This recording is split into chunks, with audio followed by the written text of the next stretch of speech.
সবসময় একটা জল ফ্লো হয়, অর্ধেক পাইপ অলওয়েজ জল থাকে, ওটা নর্মাল হাইড্রোপনিক সিস্টেম।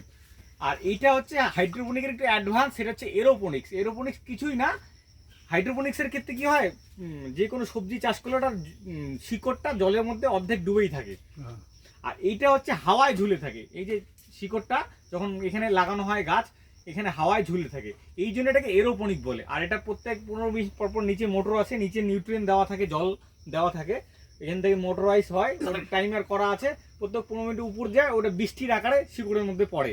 তো এতে দেখা গেছে যে নর্মালি যত টেকনিক আছে হাইড্রোপনিক্সের, এরোপনিক্সের সবচেয়ে ভালো প্রোডাকশন হয়, মানে গাছের গ্রোথ ভালো হয়। নাসা বলে যে স্পেসে গিয়ে যারা নাসা সায়েন্টিস্ট, তারা স্পেসে এই টেকনিকটাকে ইউজ করে, মানে স্পেসে গিয়ে সবজি চাষ করে।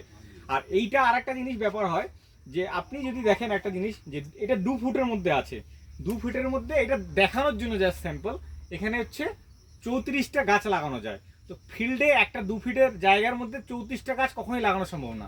তো এটা দেখানোর জন্য। আর যেগুলো কমার্শিয়াল হয় সেগুলো আরও লম্বা হয়, সেগুলো একখানে 80টা 100টা পর্যন্ত গাছ লাগানো যায়। মানে 2 ফিটের মধ্যে আপনি 100টা গাছ লাগাতে পারছেন। সেখানে তুলে আপনি ভাবেন যে একটা ছোট পলি হাউস বানালে প্রায় 3-4 বিঘা জমিতে যতটা আপনার ফলন আসবে, ওটা একটা ছোট পলি হাউস থেকে আপনি তৈরি করতে পারবেন। তো এইটা একটা বড় অ্যাডভান্টেজ, যে প্ল্যান্ট ডেনসিটিটা খুব কম, মানে খুব কম জায়গায় আপনি অনেক ফসল চাষ করতে পারবেন। আর এইটা মেনলি আপনার চাষ হয় সেটা হচ্ছে দিল্লি, মুম্বাই, আপনাদের বিভিন্ন রিলায়েন্সে যান, দেখবেন সারা বছর স্ট্রবেরি পাবেন, সারা বছর ওই লেটুস শাক বা ইয়ে পাবেন, মানে হাই ভ্যালু যেটা শাক সবজি। তো ওগুলা কিছুই না, ওগুলো সারা বছর ধরে এইরকম টাইপের পলি হাউস করা হয়। এটা যেমন নর্মাল নেটের, ওখানে হচ্ছে আপনার এয়ার কন্ডিশন থাকে, মানে যেমন বাড়িতে এসি থাকে, ওখানে টেম্পারেচার মেনটেন করা যায়। মোবাইলে সব কিছু, মানে সব সেট আপ এমন থাকে যে আপনি মোবাইলে সেট আপ করে দিলেন যে টেম্পারেচার এত, অটোমেটিক এটা ক্লাইমেট ওই টেম্পারেচার, সে গরম হোক ঠান্ডা হোক ওই টেম্পারেচার মেনটেন, মানে আপনি সারা বছর ধরে যে কোনো ক্রপ চাষ করতে পারবেন। তো এই ক্ষেত্রে এখনও সেটা ইউজ হয় হাই ভ্যালু, যেমন স্ট্রবেরি, বা দেখবেন ব্যাঙ্গালোর থেকে গোলাপ আছে, ওগুলোও কিন্তু ওই বড় বড় সব নার্সারিতে টেম্পারেচার মেনটেন করে ইয়ে করে চাষ হয়। তার কারণ হচ্ছে ওদের ভ্যালুটা বেশি।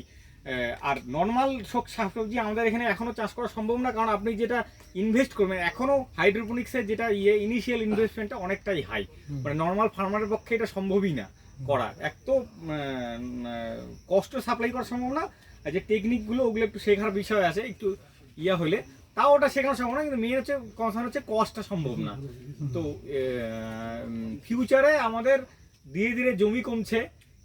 বিদেশে যদি যান, বিদেশে বিল্ডিং 10 তলা 25 তলা 50 তলা বিল্ডিং এর ভিতরে সব অলরেডি শুরু হয়ে গেছে। এটা ওদের ওখানে ল্যান্ড নাই, ল্যান্ডও নাই, কৃষকও অত নাই, সবাই এরকম মাল্টি ন্যাশনাল কোম্পানি সব এরকম ভিতরে, আপনি ইউটিউব সার্চ করে দেখতে পারবেন, সব বিল্ডিং এর ভিতরে এইভাবে চাষ হচ্ছে, সব শাকসবজি।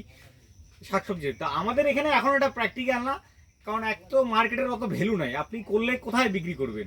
তো এগুলো এখনো ইন্ডিয়া, যেমন কলকাতা, মুম্বাই, ব্যাঙ্গালোর, যেগুলো হাই সিটি, যেখানে লোকের পারচেস করার ক্ষমতা বেশি, সেখানে কিন্তু ওগুলো এখনো ইউজ হচ্ছে।